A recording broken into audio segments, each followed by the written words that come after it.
మంత్రాలు,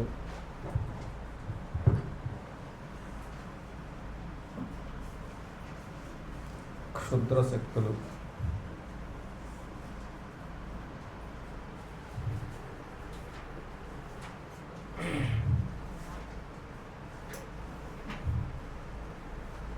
నేటి దినాల్లో పనిచేస్తాయి.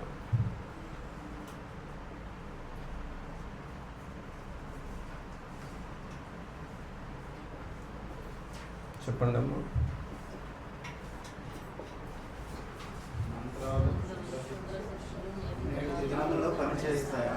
పనిచేస్తాయా?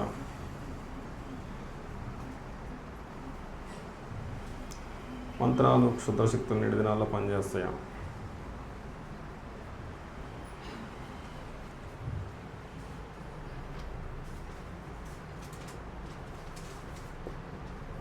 నేడు ప్రపంచంలో సైన్స్ బాగా డెవలప్ అయింది అన్నమాట.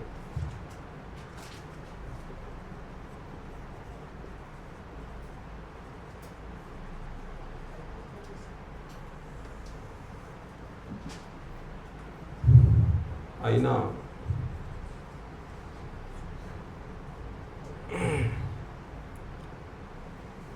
చదువుకున్న వాళ్ళు,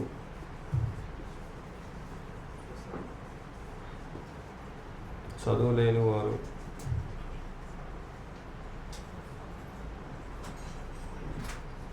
మంత్రాల మీద ఆధారపడుతున్నారు.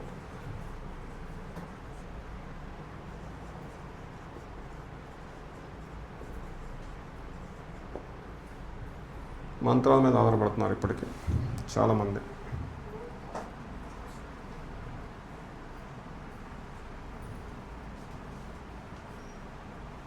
రాజకీయ నాయకులు, సైంటిస్టులు కూడా రాజకీయ నాయకులు,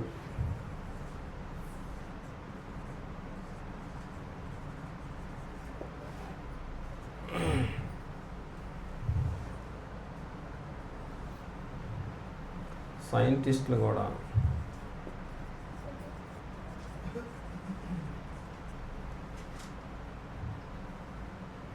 వారికి మొక్కటం చూస్తుంటారు అన్నమాట.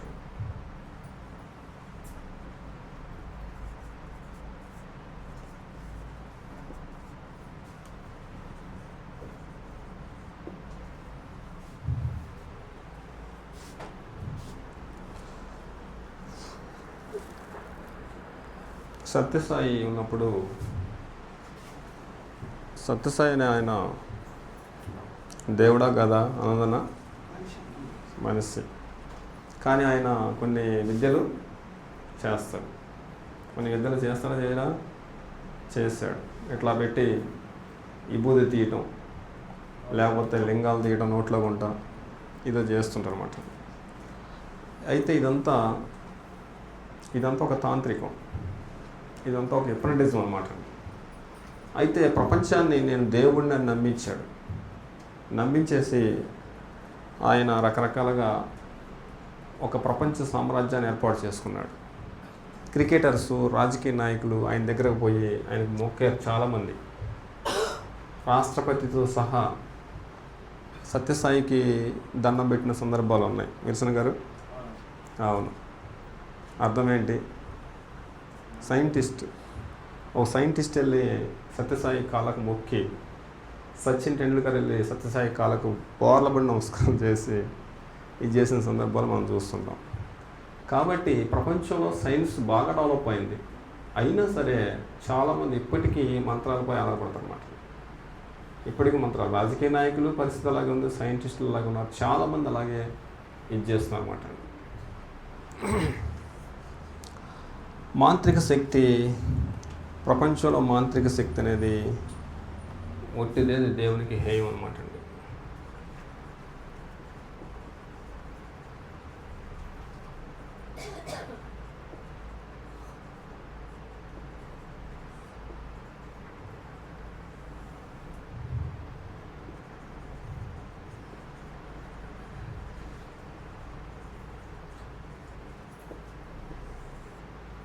మాంత్రిక శక్తి ఒట్టిది, అది దేవునికి హేయమైందనమాట. ద్వితీయోపదేశకాండం 18వ అధ్యాయము 9 నుంచి చూడండి.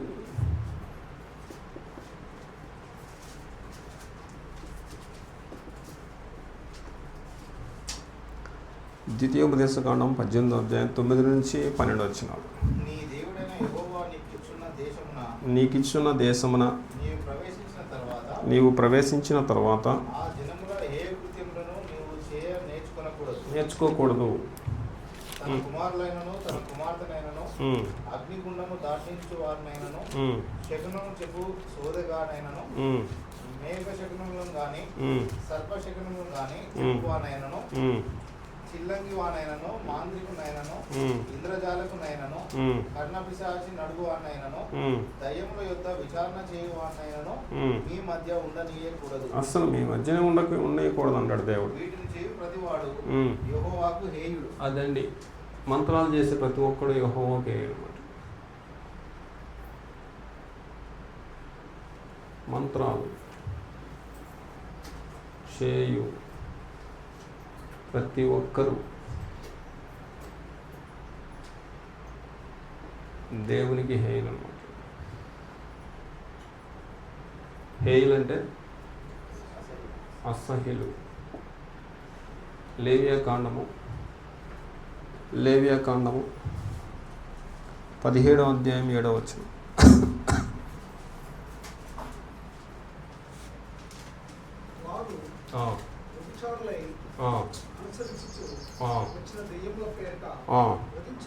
వధించినట్లు అదండి పరిస్థితి. అదండి, బలిపశువును వధించకూడదు అన్నాడు. 19వ అధ్యాయం 31వ వచనం చూడనా, లేవియాకాండం 19:31. కర్ణ పిశాచి గలవారి దగ్గరకు పోకూడదు.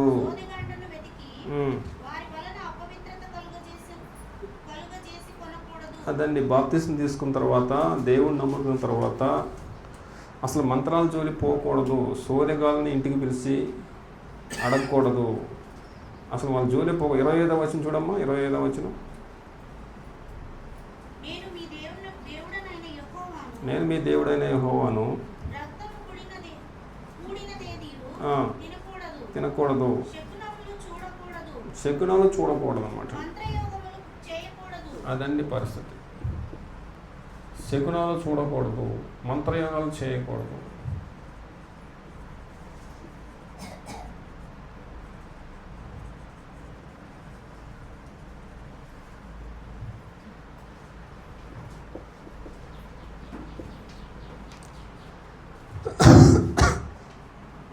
ఇరవయో అధ్యాయము 6వ వచనం కూడా చూడమ్మా.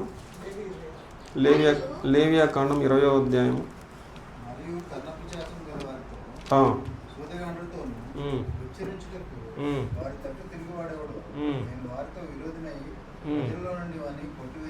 ఒకవేళ వారి వైపు తిరిగినా సరే ఏం చేస్తానంట దేవుడు? వారి వైపు తిరిగితే వారికి శత్రువు అవుతానంటండి. మాంత్రికుల వైపు తిరిగితే శత్రువు అవుతాను.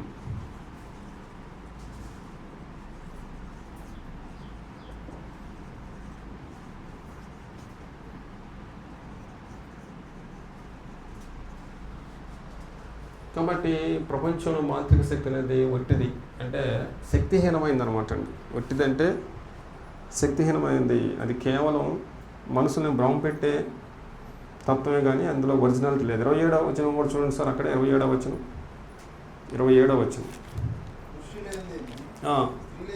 స్త్రీల యందేమి సోదెగాండ్రైనను ఉండిన యెడల మరణశిక్ష విధించాలంట. సోదెగాండ్లను సోదెగాళ్ళను మరణశిక్ష విధించాలంట. రాళ్ళతో కొట్టి చంపాలంట. అదండి పరిస్థితి. రాళ్ళతో కొట్టి చంపాలి అన్నాడు దేవుడు. కానీ ఈ రోజుల్లో చాలామంది చదువుకున్న వాళ్ళు, సైంటిస్టులు సహా ఇదే గొడవ అనమాట అండి. ఇప్పటికీ కూడా చాలామంది చేతులకు కాళ్ళకు మంత్రాలు కట్టించుకోవడం మనం చూస్తుంటాం.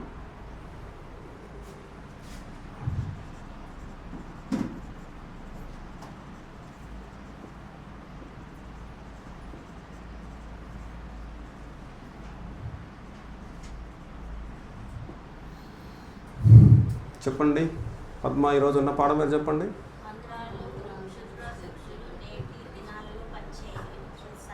పనిచేస్తాయా అనిపిస్తుందా లేదనిపిస్తుందా? సీనన్నా చేయవా? బాప్టిజం తీసుకొని చాలామంది తాళ్ళు కట్టించుకుంటారు. ఏమ్మా, మగవాళ్ళు మొలతాడికి అంతరాలు కట్టించుకుంటారు, ఆడవాళ్ళ కాళ్ళకి చేతులకు మెల్ల కూడా తాళ్ళు కట్టించుకున్న సందర్భాలు ఉంటాయి అన్నమాట అండి. తెలియకుండానే, కంటికి కనిపించకుండా చేస్తుంటారు. కానీ బైబిల్లో దేవుడు ఏమన్నాడంటే అసలు వాళ్ళని చంపేయండి అన్నాడు, వాళ్ళకి మరణశిక్ష విధించండి అన్నాడు. ఒకవేళ ఎవరైనా బాప్తిజం తీసుకొని వాళ్ళ వైపు తిరిగితే నేను వాళ్ళ శత్రువు అయిపోతా అన్నాడు. శకునాలు చూడకూడదు, మంత్రాలు చేయకూడదు, దెయ్యాల పేరిట బలర్పించకూడదు. ఆ విధంగా చేస్తే దేవునికి హేయులు అనే మాట ఉపయోగించాడు అన్నమాట. కాబట్టి మాంత్రిక విద్య అనేది ఒట్టిది, అది కేవలము మనసుని భ్రమపెట్టి భయపెట్టే ఒక విద్య.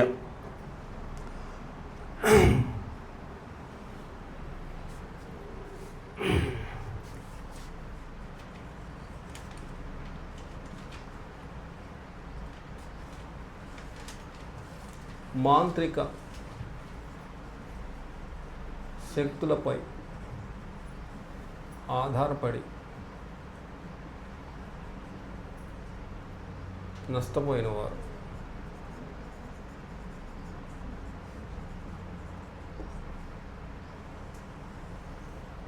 మాంత్రిక శక్తులపై ఆధారపడి నష్టపోయిన వాళ్ళు ఎవరున్నారు సార్ బైబిల్లో? విల్సన్ గారు. ఫరో రాజు మాంత్రికుల మీద ఆధారపడి, సౌలు కూడా ఆధారపడ్డాడు అన్నమాట అండి. అవును,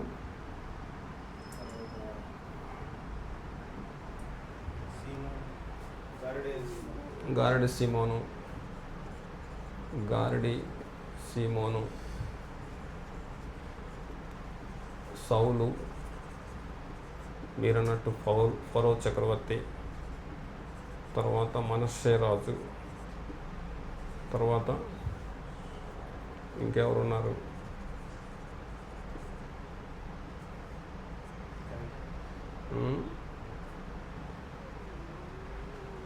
బర్యేసు,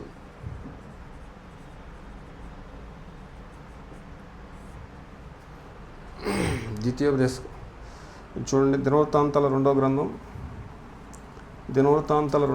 8వ అధ్యాయము.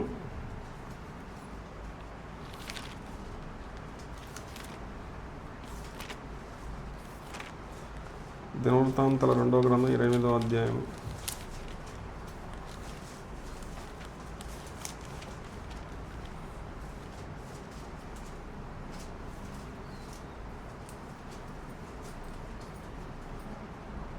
పద్దెనిమిదవ వచనం చూడండి.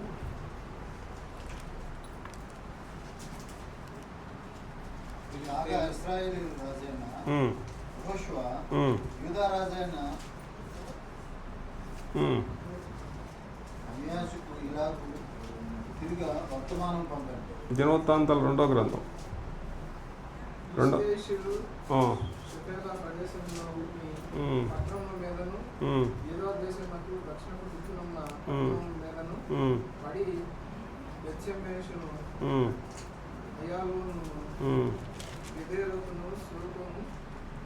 ఒకటో వచనం చూడండి సార్. 1వ వచనం చూడండి. 28:1 ఆయన ఆరంభించినప్పుడు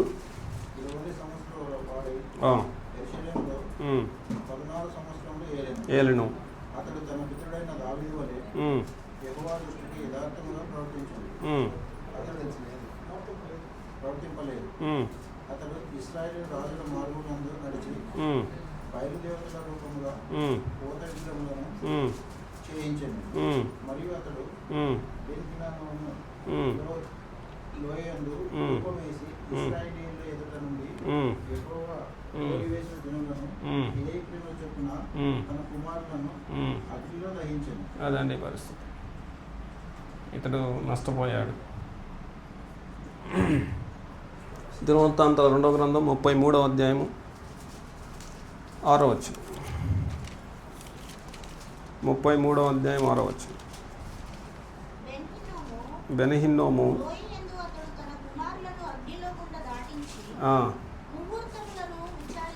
విచారించచ్చు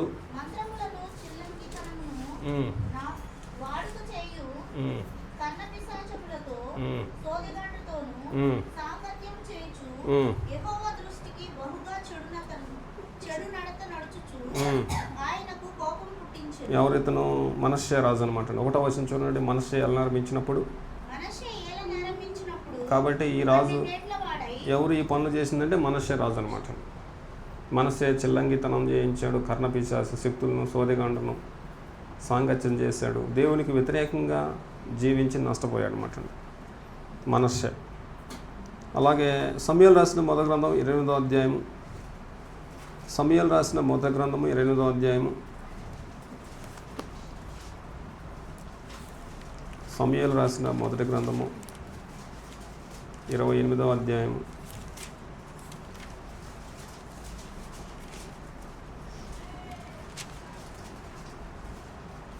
మూడు నుంచి చదవండి.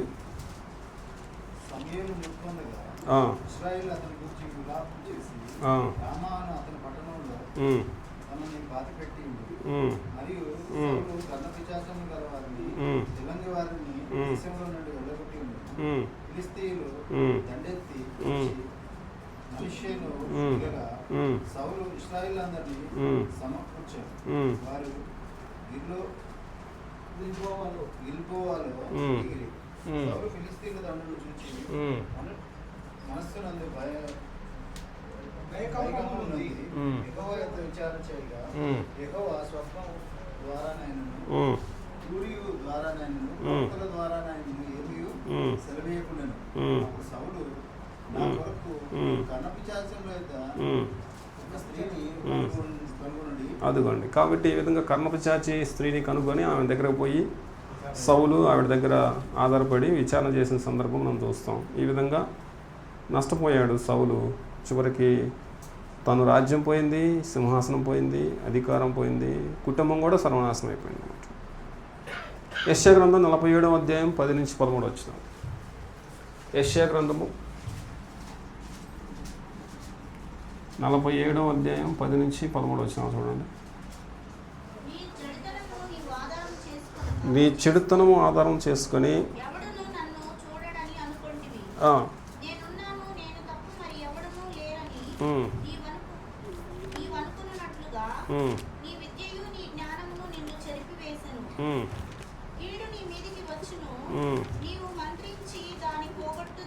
అదిగో మంత్రం చేసి దాని కీడుని పోగొట్టే అవకాశం లేదు.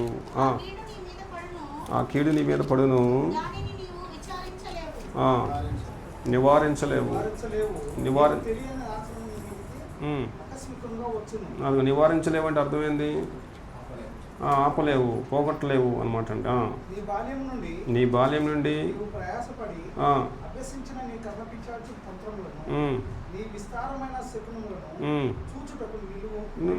నిలువుము.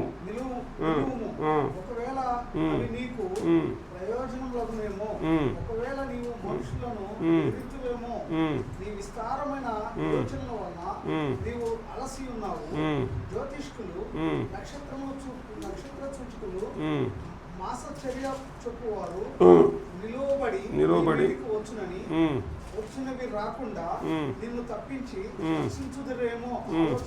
ప్రయత్నం చేయి అంటాడు దేవుడు ఇక్కడ. చాలు చాలు సార్, ఇక్కడ ప్రయత్నం చేయి చూద్దాం అనే మాటలు ఉపయోగిస్తున్నాడు దేవుడే. ఇక్కడ మాట్లాడుతున్నాడు బబులోను రాజుతో అనమాట. బబులోను చక్రవర్తి 1వ వచనం చూడండి. అక్కడ ఏమంటాడు? కన్యకైన బబులోను క్రిందికి దిగి చాలే. కాబట్టి బబులోను దేశం మీదకి రాబోయే కీడుని దేవుడు ముందుగా చెప్తున్నాడు. ఈ బబులోనీయులు కర్ణపిశాచ శక్తుల మీద ఆధారపడతారు. కాబట్టి నేను కీడు రప్పించబోతున్నాను. నేను రప్పించబోయే కీడు నుంచి నీ మంత్రాలు, కర్ణ పిశాచ శక్తులు ఏమైనా ఆపితే ఏం ప్రయత్నం చేసి చూద్దాం అనేసి దేవుడు ముందుగానే దాన్ని హెచ్చరిక చేస్తున్నాడు అనమాట. చెప్పండి, ఈరోజు ఉన్న పాఠం మీరు చెప్పండి. నేటి దినాల్లో పనిచేస్తాయి అనే విషయం చూస్తున్నాం. ప్రపంచంలో సైన్స్ బాగా డెవలప్ అయింది. ఎవడు నమ్ముతాడనే అనేది కొంతమంది మాట్లాడతారు, కానీ ఇంటర్నల్గా కొంతమంది లోపల భయంగానే ఉన్నారన్నమాట అండి. రాజకీయ నాయకులు అలాగే ఉన్నారు, విద్యావంతులు అలాగే ఉన్నారు, సైంటిస్టుల పరిస్థితి అలాగే ఉంది కొంతమంది అలాగనమాట అండి. పైకి ఏదో డాంబికంగా మాట్లాడినా సరే ఇంటర్నల్గా మాత్రం చాలామంది వాటికి భయపడుతూనే ఉన్నారన్నమాట అండి. చాలామంది వాటికి భయపడుతూనే ఉన్నారు. కాబట్టి మాంత్రిక శక్తి అనేది వట్టిది, అది దేవునికి హేయమైంది. ఇలాంటి మాంత్రిక శక్తులు చేసి నష్టపోయిన వాళ్ళు ఉన్నారు బైబిల్లో. మంత్రశక్తి దేవుని శక్తి ముందు తేలిపోయింది అనమాట అండి. మాంత్రిక శక్తి దేవుని శక్తి ముందు తేలిపోయింది.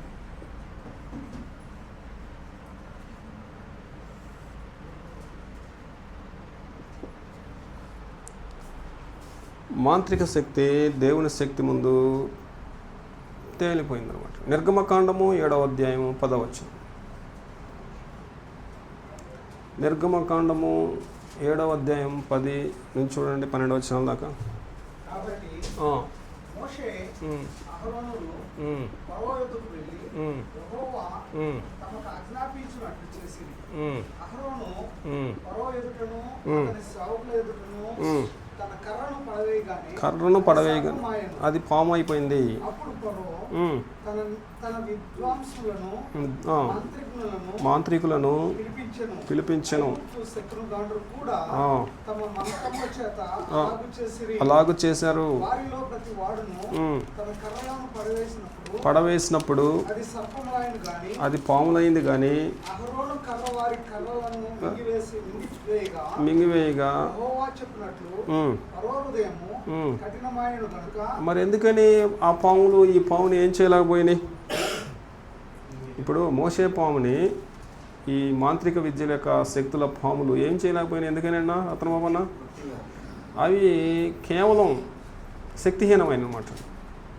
మనుషులను భ్రమ పెట్టడానికి తాంత్రిక విద్య మాత్రమే. 8వ అధ్యాయం 17వ వచనం చూడండి. 8:17.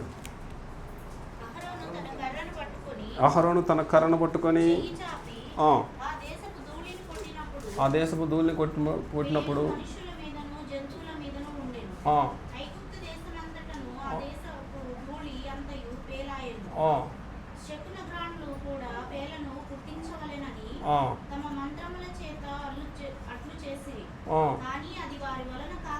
ఎందుకని తర్వాత చదవమ్మా.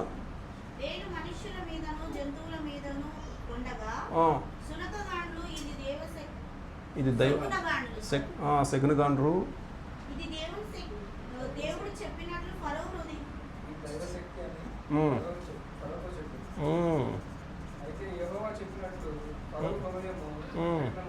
అదండి పరిస్థితి. ఇక్కడ మోషే వచ్చేసి ధూళిని పేలుగా చేస్తాడు, కానీ మాంత్రికులు పేలు చేశారా చేయలేరా? చేయలేరు. చదువు ఆ మాట చదువు. 17వ వచనం 8:17. అహరోను తన కర్రను పట్టుకొని చెయ్యి చాపి ఆ దేశపు ధూళిని కొట్టినప్పుడు పేలు మనుషుల మీదను జంతువుల మీదను ఉండెను. ఐగుప్తు దేశమంతటను ఆ దేశపు ధూళి అంతయు పేలైంది. శకునగాండ్రు కూడా పేలను పుట్టింపవలెనని తమ మంత్రముల చేత చేసిరి గాని అది వారి వల్ల కాకపోయేను. చాలు, అది వారి వల్ల కాలేదు.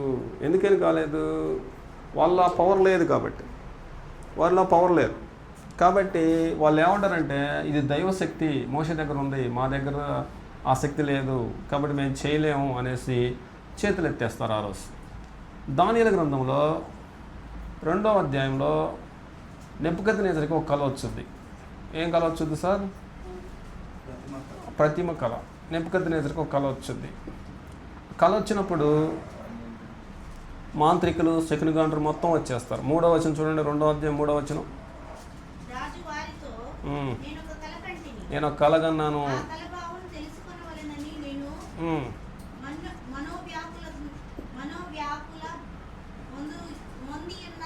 మనోవ్యాకులం నొంది ఉన్నాననగా కల్దీయులు సిరియా భాషతో ఇట్లనిరి, రాజు చిరకాలం జీవించును గాక, తమరి దాసులకు కల సెలవీయుడి, మేము దాని భావమును తెలియచేసేదము. రాజు దాని మరచిపోతిని గాని కలను దాని భావమును మీరు తెలియజేయని ఎడల. చాలమ్మా, ఇక్కడ ఏమంటాడంటే రాజుగారు, నేను కలగన్నాను, దాన్ని మర్చిపోయాను, కాబట్టి మీరు ఏం చేస్తారంటే మాంత్రికుల్ని, శకునుగాండ్రని మొత్తాన్ని పిలిపించాడు.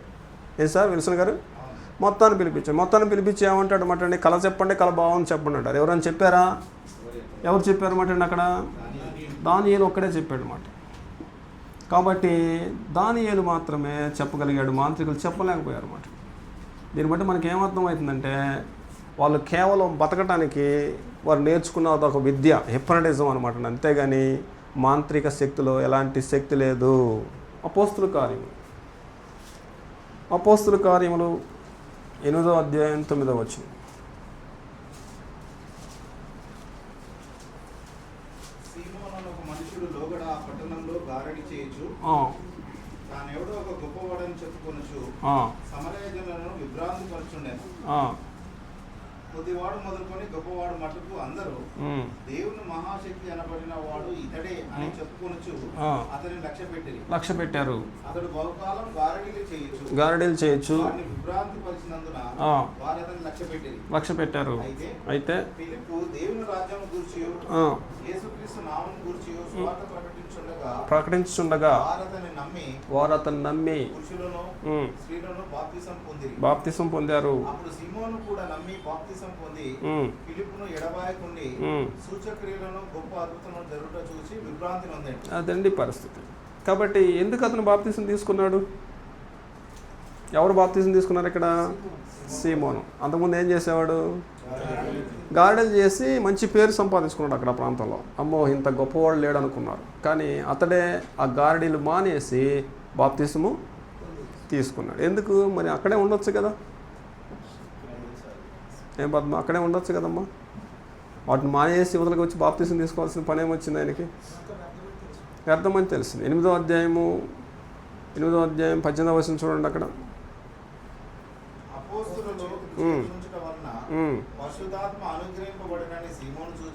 గారడి సీమోను చూచి వారి ఎదుట ద్రవ్యం పెట్టి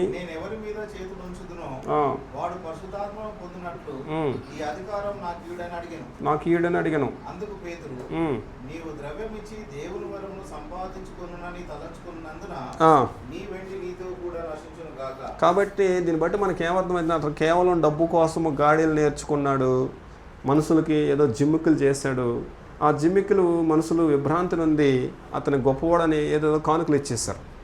అయితే నా గారడి ఈ పిలుపు ముందు దేనికి పనికిరాదు అన్న సంగతి అతనికి అర్థమైంది, రియలైజ్ అయ్యారు. మారు మనసు పొందాడు, బాప్తిసం తీసుకున్నాడు, గారడీలు మానేస్తాడు. అయినా సరే డబ్బు సంపాదించాలనే ఆలోచన పోలా అతనికి.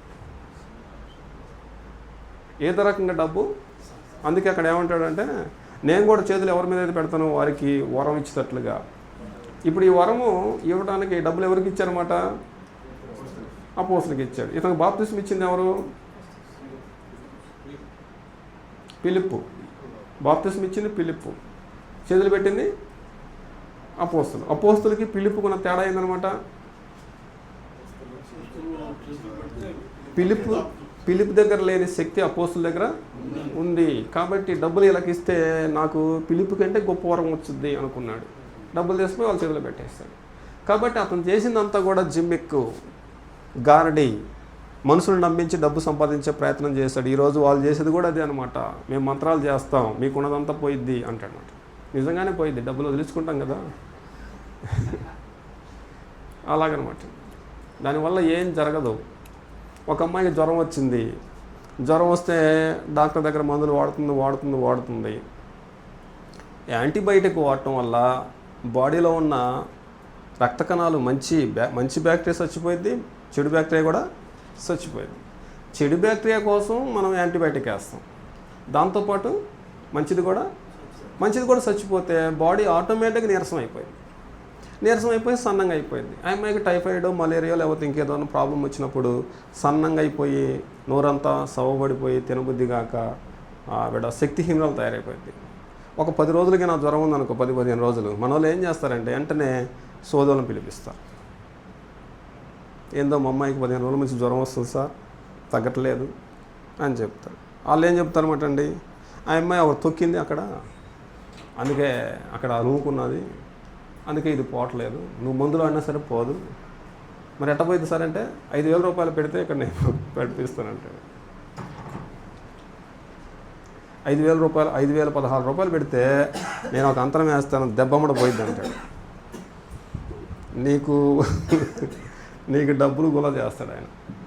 ఇంతకీ మంత్రాల వల్ల రోగాలు పోతాయా? చింతకాలే రోగాలు ఎట్ట పోతాయి?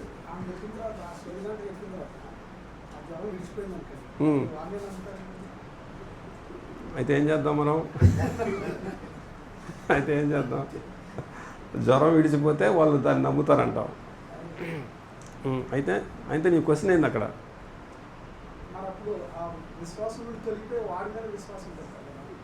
దేవుడు ఏమన్నాడు? దేవుడి మీద విశ్వాసం ఉంచమన్నాడా? ఆ శక్తుల మీద విశ్వాసం ఉంచమన్నాడా? దేవుడి మీద, శక్తుల మీద కాదు. ద్వితీయోపదేశకాండం 12వ అధ్యాయం 13వ అధ్యాయం చూడండి. ద్వితీయోపదేశకాండం 13వ అధ్యాయం వచ్చినవా అదే వచ్చిన ఒకటి నుంచి చదువు. ప్రవక్త కానీ కళ్ళ కనేవాడే కానీ నీ మధ్య లేచి సూచక్రియ అయినను చేసి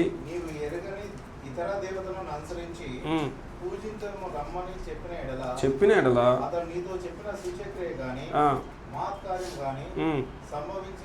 జరిగినను అనా ఆనందాన్ని అర్థమవుతుందా? ఒకవేళ జరిగినా కూడా వినకూడదు. తర్వాత మీరు మీ దేవుడైన యెహోవాను మీ పూర్ణ హృదయముతోను మీ పూర్ణ ఆత్మతోను ప్రేమించున్నారో లేదో తెలుసుకొనుటకు మీ దేవుడైన యెహోవా మిమ్మును పరీక్షించున్నాడు. అది అందుకు జరిగింది అక్కడ. అది అంతేగాని అందులో ఏ పవరు లేదు. ఇప్పుడు నువ్వు అడిగిన ప్రశ్నకు చెప్పు, ఆన్సర్ చెప్పు. నువ్వే ఆన్సర్ చెప్పు. దానికి ఏం చెప్తావు? ఇచ్చేసాడా? అలాగనమాట. అవునా? అపోస్తుల కార్యములు 13వ అధ్యాయం. అపోస్తుల కార్యములు 13వ అధ్యాయం 6వ వచనం చదవండి సార్. నీ తల్లి కుమారుడే కానీ అపోస్తుల కార్యములు 13వ అధ్యాయం 6వ వచనం 13:6 అపోస్తుల కార్యములు. చదువు, నువ్వు చదివేది కరెక్ట్ చదవండి. ఆ అమ్మాయి నేను కనుక్కుంటా లేదా అని చదువుతుంది. ఆ అమ్మాయి ద్వితీయోపదేశకాండం చదువుతుంది.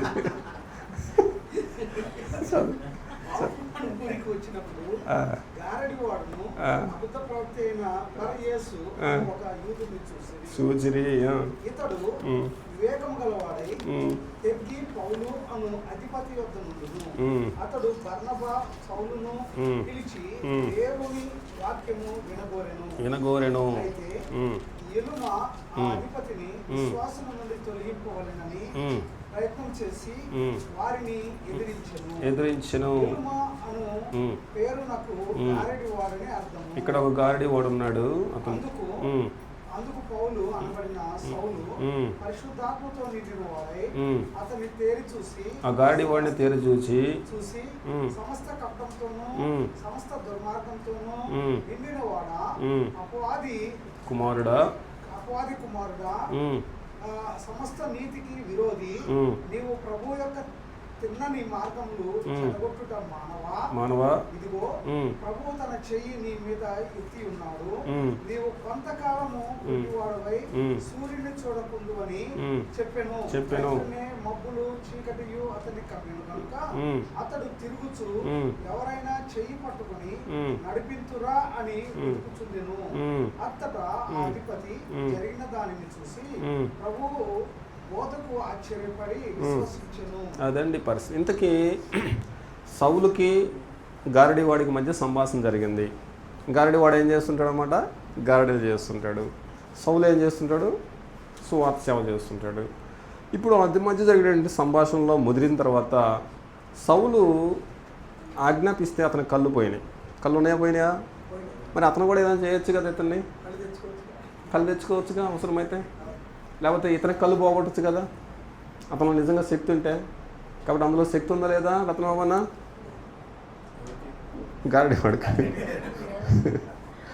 గారడి వల్ల అసలు శక్తే సోదిగాళ్ళలో. కాబట్టి మంత్రాలు చేయించుకోకూడదా?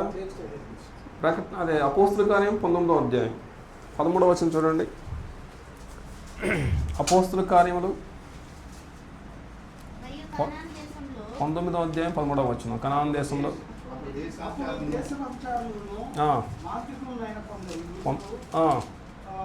పౌలు ప్రకటించి యేసు తోడు ఉచ్చాటన చేయుచున్నాను మాట చెప్పి దెయ్యములు పట్టిన వారి మీద ప్రభువైన యేసు నామమును ఉచ్చరించుటకు పూనుకున్నారు. యూదుడైన స్కెవాయాను ప్రధాన యాజకుని వారు 7 అలాగూ చేయుచుండిరి. అందుకు ఆ దెయ్యము నేను యేసును గుర్తెరుగుదును, పౌలును కూడా ఎరుగుదును అని మీరెవరని అడుగగా ఆ దెయ్యము పట్టిన వాడు ఎగిరి వారి మీద పడి వారిలో ఇద్దరిని మంగదీసి గెలిచెను. అందుచేత వారు దిగంబరులై గాయము తగిలి ఆ ఇంటి నుండి పారిపోయి. ఈ సంగతి ఎఫెసులో కాపురమున్న సమస్తమైన యూదులకును గ్రీకు దేశస్థులకును తెలియవచ్చినప్పుడు వారికి అందరికీ భయం కలిగను గనుక ప్రభువైన యేసు నామమును ఘనపరచుచుండెను.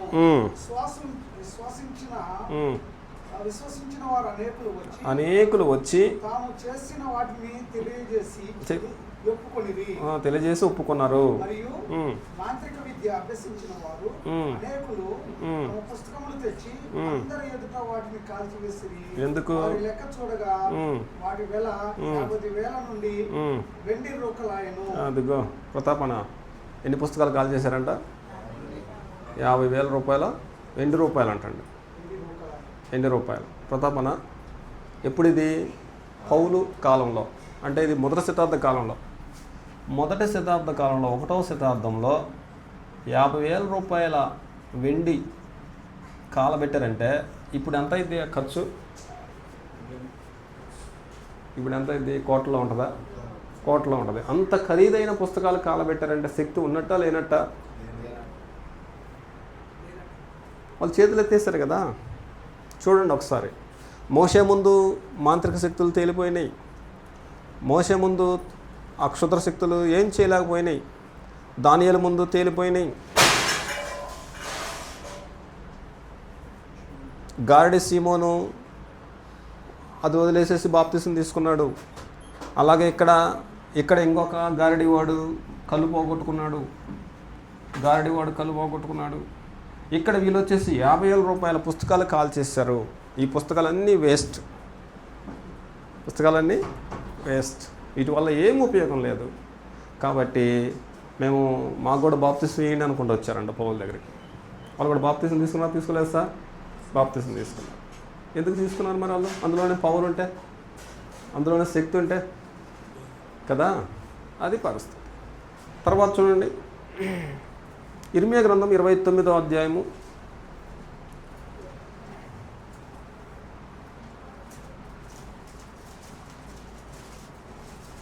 29వ అధ్యాయం 8-9 వచ్చినాం. 29:8-9 వచ్చినాం. ఇశ్రాయేలు దేవుడును సైన్యములకు అధిపతి యెహోవా ఇలాగూ సెలవిచ్చుచున్నాడు. చెప్తున్నాడు, మీ మధ్య ఉన్న ప్రవక్త చేతనైనా నన్ను మంత్రజ్ఞుల చేతనైనను మంత్రజ్ఞుల చేతనైనను మీరు మోసపోమాకండి. కళ్ళను కనువారి మాటలు వినకుడి. అదిగో కళ్ళ కనేవాడు మాటలు వినకూడదు. వారు నా నామమును బట్టి అబద్ధ ప్రవచనములను మీతో చెప్తారు. వారిని పంపలేదు. అదిగో ఇదే యెహోవా వాక్కు. కాబట్టి ఈ మాంత్రికులు, తంత్రాలు, క్షుద్రశక్తులు పాస్టర్ల కూడా దర్శనాలు వస్తున్నాయి అని చెబుతున్నారు.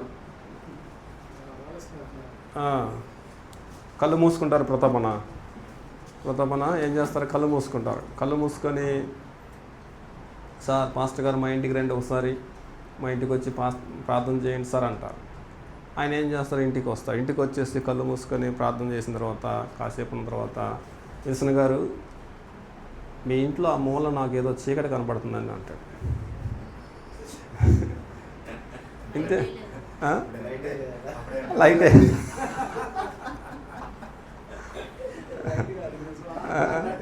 ఆయన మాటకి ఈ మాట నువ్వు అనలేవు. నువ్వు అంటావు ఆ మాటకి. ఆయన ఏమంటాడు? కాసేపు కళ్ళు మూసుకొని, విల్సన్ గారు అసలు నాకే భయం వేసిందండి, నేను ప్రార్థనలో ఉన్నాను కాబట్టి నన్ను ఏం చేయలేకపోయింది అది. నేను లేకపోతే ఇల్లుని నల్ల కల్లోలం చేసేది సార్.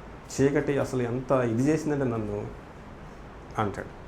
సార్ అవునా సార్, ఏం చేయాలి సార్ అంటాడు. నేను వచ్చేసి ఈ గాడి వాళ్ళు ఎట్ట మాట్లాడుతున్నారో ఈ పాస్టర్లు ఈరోజు అలాగే మాట్లాడుతున్నారు. వచ్చింది, చెప్పండి.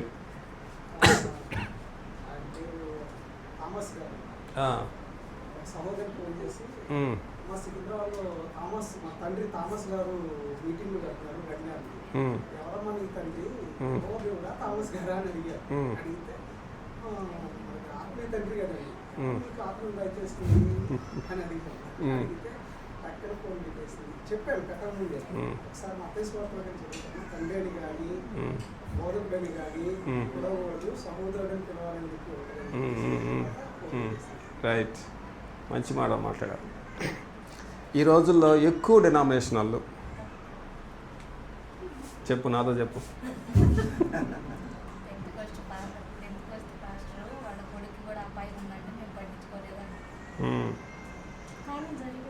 ఏం జరిగింది? ఏం జరిగింది?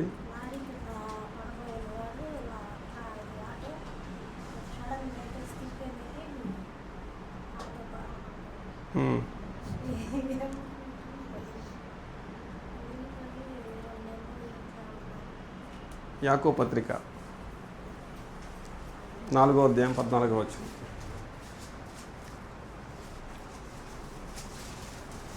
యాకోబు పత్రిక 4:14. చాలే అండి. దేవుడు ఏమన్నాడంటే, రేపేం జరుగుద్దో నీకు తెలియదు తల్లి అన్నాడు. మొదటి కొరింథీ పత్రిక 2:11. విన్నావా మాట? నిన్న చదివింది రైట్. కొరింథీ మొదటి పత్రిక 2:11. ఒక మనుష్యుని సంగతులు మనుష్యాత్మకే కానీ ఎవరికి అంటే అర్థమైంది, ఎవరికి తెలిసే అవకాశమే లేదు. కాబట్టి నాకేళ్ళు చూడండి, అక్కడ కాసేపు చూస్తాడు మనకెళ్ళి, నీలో చీకటి ఉందమ్మా తల్లి అంటాడు. అయ్యగారే, ఆయన చేతిలో బైబిల్ ఉంటుంది, తెల్ల సొక్క వేసుకుంటాడు, తెల్ల ప్యాంట్ వేసుకుంటాడు. నీలో చీకటి ఉంది, నీకేదో కీడు సంభవించబోతూ ఉంది, నాకు అర్థమవుతుంది, దేవుడు నాకు చూపిస్తున్నాడు అంటాడు.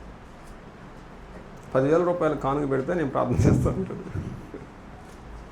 అంతేనా అనేది? ఇంకా ఎక్కువ ఫీజు ఎంతనా? 7 రోజులు ప్రార్థన, 7 వారాలు రావాలి, ఎట్లా అనమాట. ఇచ్చిన దశంభాగాలు వేయాలి అదనమాట. ఇంట్లో భార్య కన్నా ఇస్తాడో ఇవ్వడో కానీ దశంభాగాలు మాత్రం ఉపయోగిస్తున్నాం. ఫోన్ చేసి మరీ ఫోన్పే చేస్తారన్నమాట కొంతమంది అయ్యగారులు. మన దగ్గరికి ఇంటికి పుట్టి అది పెట్టడానికి వచ్చాడు ఒక ఆయన. పెట్టడానికి వస్తే అతను పని చేస్తున్నాడు, చక్కగా మొక్కు పెడుతున్నాడు అనమాట గోడ. మొక్కు పెడుతుంటే అర్జెంటుగా ఒక ఫోన్ వచ్చింది. ఫోన్ వస్తే సార్ అనేసి కంగారుగా మాట్లాడుతున్నాడు. పంపిస్తా సార్, ఇప్పటికి ఆలస్యమైంది సార్, ఖచ్చితంగా పంపిస్తాను సార్ అని అన్నాడు. ఏంది బ్రదర్ ఏంది అంత కంగారుగా మాట్లాడుతున్నారు ఏంటంటే అయ్యగారి దగ్గర నుంచి ఫోన్ వచ్చిందండి, నేను ఎప్పుడూ పంపించాల్సింది డిసెంబర్ ఇప్పుడు దాకా పంపించలేదు, అయ్యగారు గుర్తుంచుకొని మరి నాకు ప్రార్థన ఫోన్ చేస్తారు, రేపు పంపించాలండి ఖచ్చితంగా, మీరు డబ్బులు ఇవ్వండి నేను పంపిస్తాను అంటున్నాడు. నా దగ్గర డబ్బులు తీసుకున్నాడు, అప్పుడు ఇవ్వాల్సిన కూలి తీసుకుని.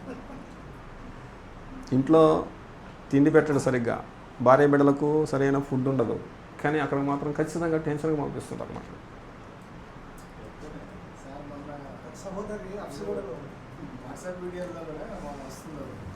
ఒక అర్థం చెప్తున్నాడు ఆయన, ఇక్కడ మీకు యాక్సిస్ బ్యాంకు, కోటక్ బ్యాంకు, ఈ ఏటీఎంలు అన్నింటిలో మీరు డబ్బులు దాచిపెట్టుకుంటే మీకు వడ్డీ వచ్చేది ఎంత 1%, 2% కూడా రాదు. మీరు అన్ని డబ్బులు ఇస్తే అక్కడ మీకు అన్ని వడ్డీ డబల్ తెగులు వస్తాయి పరలోకంలో. నాకు ఇస్తే పరలోకం బ్యాంకులో వేస్తాను నేను అని చెప్తున్నాడు. సహోదరు అప్సగూడ అని చెబుతున్న వాడిని మీరు దశమ భాగాలు ఇవ్వడం వల్ల మీరు రోగాలు వస్తుంది. దశమ భాగాలు ఇవ్వడం మీరు దరిద్రులుగా ఉన్నారు. మీరు దశమ భాగాలు ఇవ్వడం వల్ల వెళ్ళండి ఆ బాత్రూంలోకి మోకలి ప్రార్థన చేయండి. బాత్రూంలో ఎందుకు మరి మోకరించేదండి, ఇక్కడ ప్రార్థన చేయొచ్చు కదా, అక్కడ పోవడం ఏంది, అదేంది అంటున్నా. అదేంది సార్ రాజేష్ గారు, కాబట్టి ఏకాంత ప్రార్థన. అమ్మ మంత్రాలు అనేవి ఒట్టి అండి, వాటి వల్ల అసలు పని సంగతే లేదు. వాటి వల్ల ఇందాకన్నట్టుగా మీరు చింతకాయ కూడా రాలదు, పేపర్ కూడా లేగదు, వచ్చే ఉపయోగమే లేదు. చేతబడి శక్తులు పనిచేయవు, ఏం చేయవు అన్నమాట. ఇంకో పాఠం ఉంది దీని మీద, మళ్ళీ సాయంత్రం చూస్తుందండి. కాబట్టి ఎట్టి పరిస్థితుల్లో దేవుణ్ణి నమ్ముకున్న తర్వాత, బాప్తిసం తీసుకున్న తర్వాత మాంత్రిక శక్తుల మీద పోవాలనే ఆలోచనే ఉండకూడదు మనకి. అందులో పవరే లేదు. అవి హాని చేయడం చేత కాదు, మేలు చేయడం కూడా చేత కాదు. అలాగనమాట అండి. వాళ్ళు కేవలం డబ్బు సంపాదించడానికి వాళ్ళు ఆడుతున్న ఆటకంలో అదొక విద్య అనమాట అండి. కాబట్టి ఎన్ని సందర్భాలు చూసాం, అన్ని సందర్భాలు వాళ్ళు నిలబడ్డారా, తేలిపోయారు. వాటి వల్ల మనుషులకు నష్టమే. కానీ అక్కడ బైబిల్ గ్రంథం ఏం చెప్పుద్దంటే మాంత్రికులు నష్టపోతారు, నరకానికి పోతారు, మాంత్రిక విద్య మీద ఆధారపడిన వాళ్ళు నరకానికి పోతారంట. ప్రకటన గ్రంథం 21వ అధ్యాయం 8వ వచనం. ప్రకటన గ్రంథం 21వ అధ్యాయం 8వ వచనం. పిరికివారును, అవిశ్వాసులను, అసహ్యులను, నరహంతకులను, వ్యభిచారులను, అదిగో మాంత్రికులను, విగ్రహారాధికులను, అబద్ధికులందరూ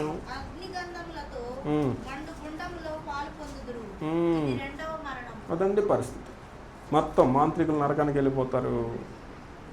ఎట్టి పరిస్థితుల్లో వారి వల్ల కనీసం మేలు జరగదు. అనవసరంగా నువ్వు భయపడి ఇది కావడం అనమాట అండి. మొన్న ఈ మధ్య ఒక అమ్మాయి ఒక 4 రోజుల క్రితం మన ఊరి దగ్గర, మేము ఉండే ఊరి దగ్గర ఒక అతనికి యాక్సిడెంట్ అయ్యి లారీ గుద్ది చచ్చిపోయాడు. చిన్నపిల్లలు అనమాట అండి. చిన్నపిల్లాడు, ఒక పాప పాలు తాగుతుంది, ఒక అబ్బాయి కొంచెం 2 సంవత్సరాల పిల్లాడు.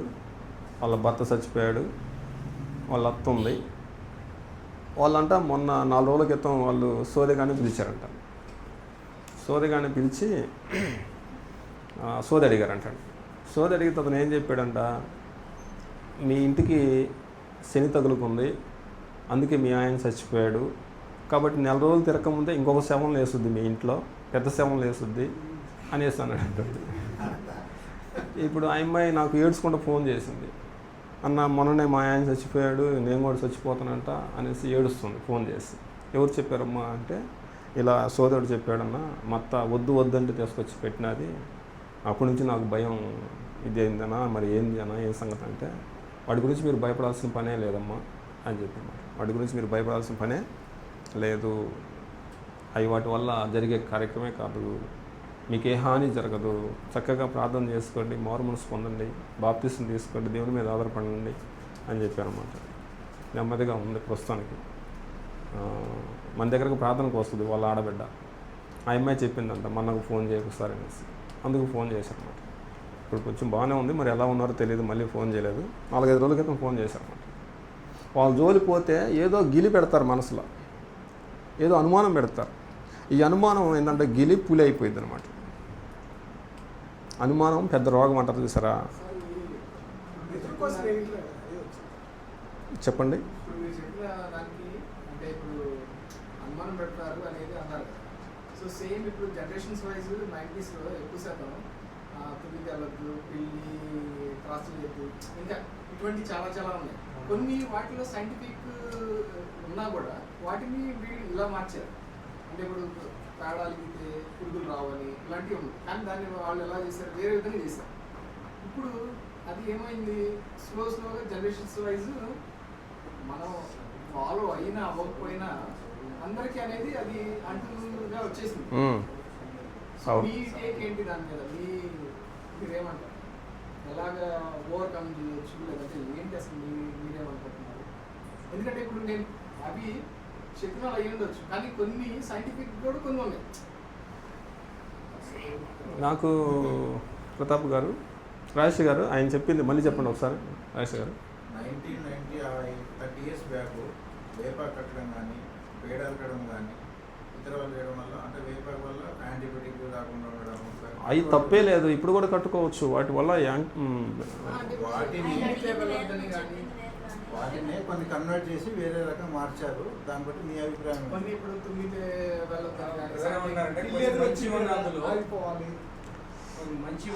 మీరు మొత్తం పులకం చేస్తున్నారు. మంచి వేరే, అనుమానాలు వేరే సార్. అంటే ఇప్పుడు మనం సపరేట్ చేసుకున్నాం అవి తెలుసుకుంది. అవునవును. కానీ చాలా వరకు అవే ఫాలో అవడం కానీ, అలాగే ఇప్పుడు for example you don't follow but still ఎవడం తుమ్మితే అనిపించింది అనుకోండి, కంపెనీ మనకు ఒక మైండ్లో అనిపిస్తుంది. అది చిన్నప్పటి నుంచి మన పెద్దోళ్ళు చెప్పారు కాబట్టి అది మైండ్లో ఫిక్స్ అయిపోయింది సార్. ఫిక్స్ అయిపోయింది, కానీ అది వాస్తవం కాదు, జరగదు. వాటి మీద మనం ఎలాంటి అపోహ పడాల్సిన లేదు, అనుమానం పడాల్సిన లేదు. ధైర్యంగా వెళ్ళిపోవచ్చు అన్నమాట ముందుకి. వాటి వల్ల కలిగే నష్టమే లేదు. నల్లపిల్లి ఎదురొచ్చినా, పందిపిల్ల ఎదురొచ్చినా, లేకపోతే భర్త చచ్చిపోయిన ముండమోపు ఎదురొచ్చినా మనకు వచ్చిన నష్టమే లేదు. నాకు తెలిసిన ఒక పాస్టర్ గారు ఉన్నాడు, క్రీస్తు సంఘం పాస్టర్ గారు. క్రీస్తు సంఘం పాస్టర్ గారు ఒక ఆయన బయలుదేరుతున్నాడు సువార్త కోసం. భర్త చనిపోయిన ఒక ఎదురొచ్చింది. అప్పుడే ఇంట్లో ఉండ బయటకు వచ్చింది. బయటకు వచ్చి వస్తుంటే ఆయన వస్తాడు. ఆయన వచ్చినాక ఆమె మళ్ళీ ఇంట్లోకి పోయి తలుపేసుకుంది. ఈయనేం చేశాడు, దగ్గరకు పోయాడు. అమ్మ బయటికి రమ్మ అన్నాడు మాట. ఎందుకు నువ్వు నన్ను చూసి గబక్కం లావబోయావు అన్నాడు. అంటాడు, అయ్యా నువ్వు ఆడికో మంచి పని మీద పోతున్నావు, ఏదన్నా హాని జరుగుద్దేమో అనేసి భయం వేసిందయ్యా అని. నాకేం జరగదు, నువ్వు ముందు ఎదురొస్తేనే నేను పోతా, లేకపోతే పోను అన్నాడు. అంటాడు, అయ్యా వద్దయ్యా, నువ్వు పిల్లగల్లోడివి, అదయ్యా ఇదయ్యా అంటుందంట. అదంతా కాదు తల్లి, నువ్వు ఎదురొస్తావా రావా, నువ్వు ఎదురు రాకపోతే నేను ఈరోజు బయటికి పోను, ఎదురు రా అన్నాడు. అంటాడు. ఆవిడ దూరం పోయి ఎదురొచ్చిన తర్వాత ఈయన ఎదురుగా పోయి వెళ్ళొస్తానమ్మా ఆమెకే చెప్పేసి వెళ్ళిపోయాడు. అంట. సాయంత్రం మళ్ళీ సురక్షితంగా వచ్చాడు. అమ్మ నాకేం కాలేదు చూడు అన్నాడు. ఏమెందుకు కాలేదు మరి ఆయనకి? నాకేం కాలేదు చూడమ్మా, ఏదో అవుతుంది అన్నావు కదా ఇందాక, నేను పోయాను, నా పని పూర్తి చేసుకుని వచ్చేసాను, హ్యాపీగా ఉన్నాను, ఏం కాలేదు నాకు, ఏదో అవుతుంది అన్నావు కదా.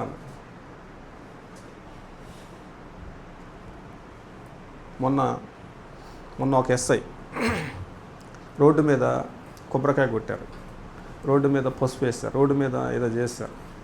ఆయన దాన్ని చూసి కారు ఆపి కూర్చొని ఆ కొబ్బరికాయ కొట్టి కొబ్బరి ముక్కలు తిన్నాడు, వీడియో చేసి పెట్టాడు. మీరు చూసారో లేదో? ఇదిగో ఇక్కడ ఏదో ఎవడో ఇది చేశాడు మాంత్రిక విద్య. ఈ మాంత్రిక విద్యలో ఏదో ఉందని మీరు భయపడతారు. భయపడమాకండి, నేను ఎస్ఐని, నేనే ఆ కొబ్బరికాయ కొట్టి తింటున్నాను మీ ముందు, చూడండి నేను తింటున్నాను. తినేస్తాడు, నాకేం కాదు, మీకు కూడా ఏం కాదు, వాడికి భయపడమాకనేసి అతను అవేర్నెస్ తీసుకొస్తానమాట. మొన్ననే 10 రోజుల క్రితం ఇది కూడా పోస్ట్ పెట్టింది ఇక్కడెక్కడో, అలాగనమాట. కాబట్టి ఈ రోజుల్లో మంత్రాలు పనిచేయవు, క్షుద్రశక్తులు పనిచేయవు, వాళ్ళకి ఏ హాని జరగదు, దేనికి భయపడద్దు. భయపడితే హాని జరుగుద్ది.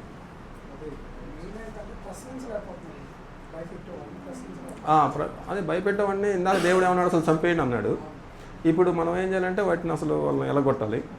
ఇప్పుడు కన్నా నువ్వు భయపడికైనా దాని గురించి పొద్దుకులు ఆలోచన చేసావు అనుకోండి, ఖచ్చితంగా హాని జరుగుద్ది అనమాట అండి. వాటి గురించి మీరు వదిలేయాలి. భయపడటం అంటే అక్కడ ఏం జరుగుద్దంటే మైండ్ ఉంది కదా, మన మైండ్ ఉంది. ఈ మైండ్లో సన్న సన్న నరాలు ఉన్నాయి. సన్న సన్న నరాలు ఉంటే నువ్వు దేని గురించి అయితే ఆలోచన చేస్తున్నావో దాని మీద ఒత్తిడి జరుగుద్ది. ఒత్తిడి జరిగి ఒక నీళ్ళు వచ్చే పైప్ ఉంది. ఆ పైప్ మీద రోడ్డు మీద వేసాము, బైక్ పోయింది, మళ్ళీ ఇంకొక బైక్ వచ్చింది, మళ్ళీ బైక్ ఉంది, ఇలా బైకులు తొక్కుతున్నాయి. చివరికి ఏమైపోయింది సార్ విల్సన్ గారు? అక్కడ కూడా పగిలిపోయిద్ది. ఒత్తిడి పడే కొద్దీ పగిలిపోయిన వెంటనే ఏం జరుగుద్ది? చెయ్యకాలో స్ట్రక్ అయింది. అదిగో ఆ రోజు నేను తొక్కాను కాబట్టి నాకు ఇలా అయింది అనుకుంటున్నాను. కాబట్టి భయపడటం వల్ల ఆలోచన ఎక్కువయ్యి, ఒత్తిడి ఎక్కువయ్యి, టెన్షన్ పెరిగి అది బ్లాస్ట్ అయిపోయింది అనమాట. ఈ పక్క బ్లాస్ట్ అయితే ఈ పక్క చేయి పడిపోయింది, ఇటు బ్లాస్ట్ అయితే ఈ పక్క చేయి పడిపోయింది. ఆ రోజు తొక్కాను కాబట్టే నాకు ఇలా అయింది అనిపిస్తుంది అనమాట. భయపడొద్దు దేనికి. అందుకే దేవుడు ఏమన్నాడు? భయపడమాకండి. ఇర్మియా గ్రంథం 10వ అధ్యాయం 4వ వచనం చూడండి. ఇర్మియా గ్రంథం 10వ అధ్యాయం 4వ వచనం.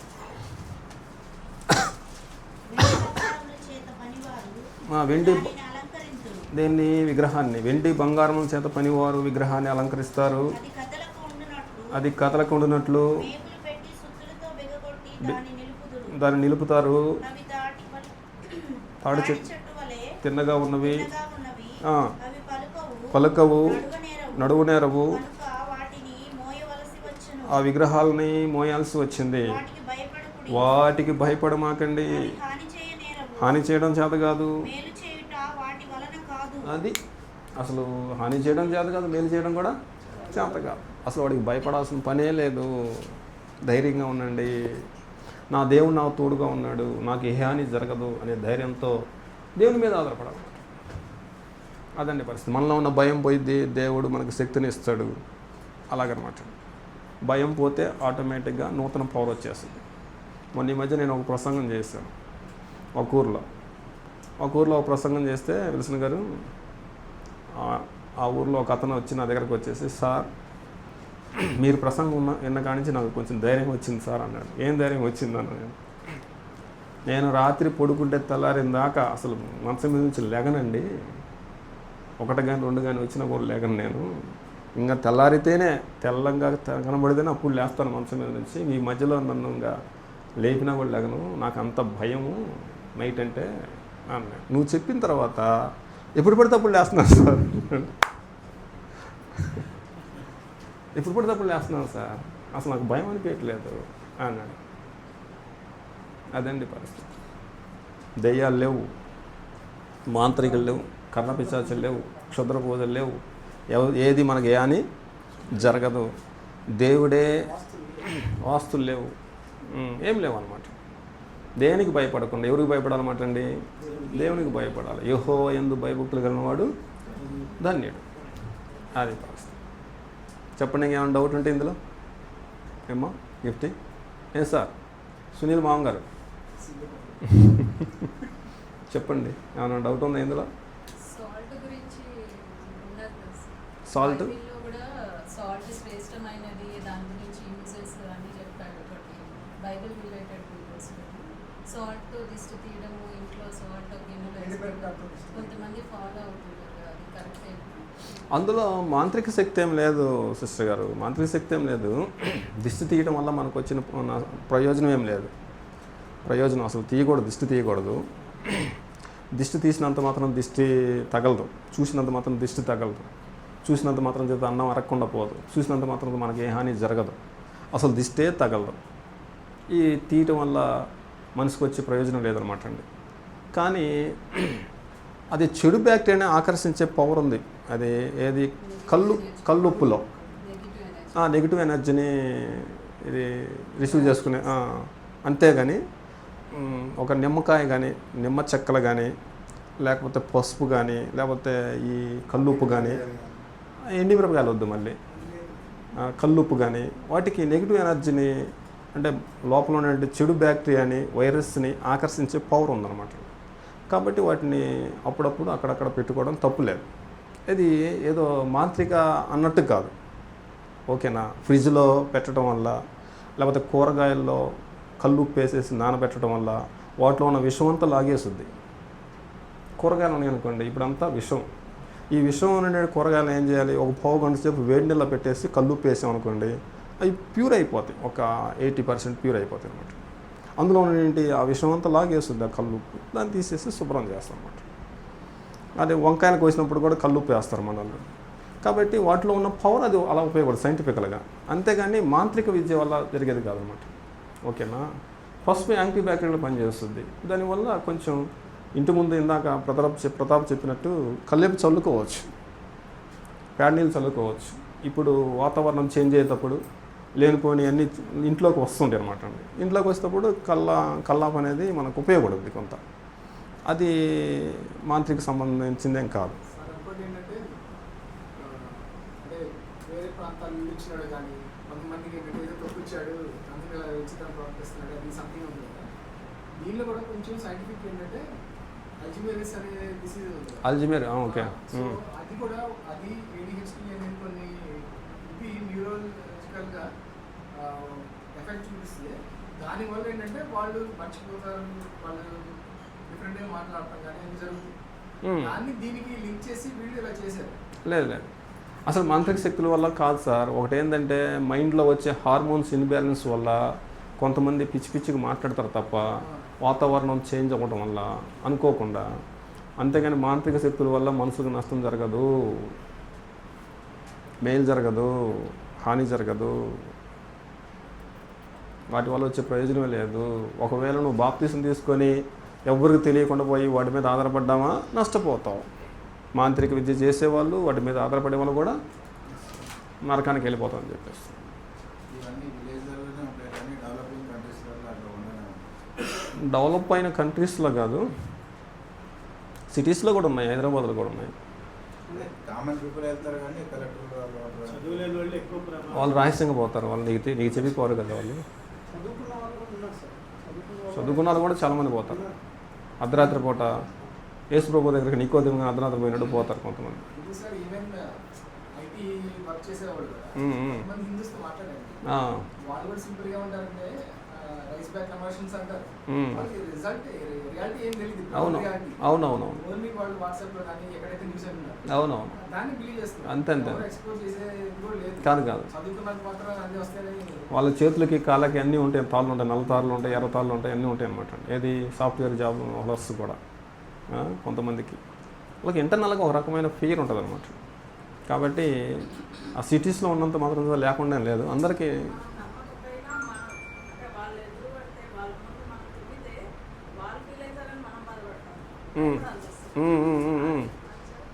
అవును కదా. తుమ్మితే నష్టమే లేదు. లేదు ఇందా నేను చెప్పాను కదా ఆనందన్న, ఇందాక మన సేవకుడికి ఏం కాలేదు మరి ఆమె ఎదురొస్తే.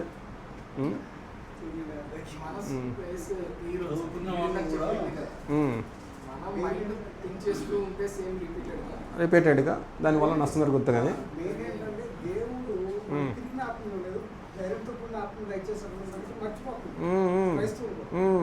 మర్చిపోవడం వల్ల ఇది కూడా ఏదో అనగానికి నాకు వచ్చేస్తుంది, నా శాపం పెట్టిందా నాకు అవుతుంది. బైబిల్లో అది తీసుకుని భయపడుతూ ఉంటున్నారు. అదే దాని దేవుడు మనకు తిరిగాత్మ లేదు, ధైర్యంతో కూడిన ఆత్మను దయచేసి మర్చిపోయారు. మళ్ళీ అందులో ఉండిపోతారు అన్నమాట. ఇశ్రాయేల్ ప్రజలు ఐగుప్తు నుంచి బయటకు వచ్చినా కూడా ఐగుప్తు పోకుండా ఉండిపోతున్నారు. సూర్య భగవంతుని పళ్ళులో ఒక ఫేమస్ సైంటిస్ట్, ఆయన సత్యసాయి బాబా కాలం ఆ మధ్యలో ఇల్లుస్ట్రేట్ వీక్లీలా వచ్చిందన్నప్పుడు సీరియల్గా ఇటువంటి జరుగుతుంది. ఆయన సైంటిస్టు, వరల్డ్లో పేరు పొందిన సైంటిస్ట్. కానీ ఈయన వచ్చి కాలం ఈయనలాగా ఆయన లింగాలు తీయలేడు కదా బయటికి నోట్లో ఉంటా. ఇప్పుడు సైంటిస్ట్ తెలియదు కదా, హిప్నోటిజం అదంతా హిప్నోటిజం అంతే, మనుషుల్ని మభ్య పెట్టడం. సత్యసాయిబాబు కూడా ఒకసారి వీడియో చేశాడు, యేసుక్రీస్తు కూడా దేవుడు కుమారుడు వీడియో చేసి రిలీజ్ చేశాడు. అవును నమ్మట్లేదు వీళ్ళు అన్ని క్రైస్తవులు కూడా చాలా మంది.